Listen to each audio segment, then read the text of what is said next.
Spain ഇപ്പോൾ ഇസ്രയേലുമായിട്ടുള്ള മറ്റൊരു ആയുധ ഡീലും ക്യാൻസൽ ചെയ്തിരിക്കുകയാണ്. ഇസ്രയേൽ ഗസയിൽ കാട്ടിക്കൂട്ടുന്ന ക്രൂരതകൾക്കെതിരെ നിലപാടെടുത്തുകൊണ്ടാണ് ഇപ്പോൾ സ്പെയിൻ ഇസ്രയേലിന് മേൽ വ്യാപാര വിലക്കുമായിട്ട് വരുന്നത്.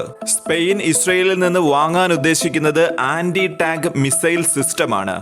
ഇതിന് ഏകദേശം 285 യൂറോ വില വരുന്നുണ്ട്.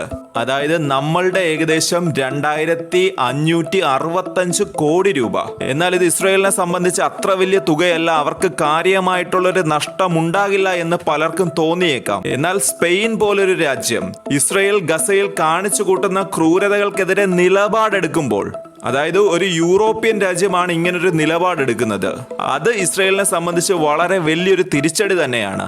സ്പെയിൻ്റെ ഈ നിലപാടിൽ ചുവട് പിടിച്ചുകൊണ്ട് മറ്റ് രാജ്യങ്ങളും, ഒരുപക്ഷെ മറ്റ് യൂറോപ്യൻ രാജ്യങ്ങളും അല്ലാത്ത രാജ്യങ്ങളും ഇസ്രയേലിനെതിരെ നിലപാടുമായി മുമ്പോട്ട് വന്നേക്കാം. അതിനാൽ തന്നെ സ്പെയിൻ്റെ ഈ ഒരു നിലപാട് അത് വളരെ വലിയൊരു കാര്യമായി തന്നെയാണ് ഇപ്പോൾ ലോക സമൂഹം വിലയിരുത്തുന്നത്.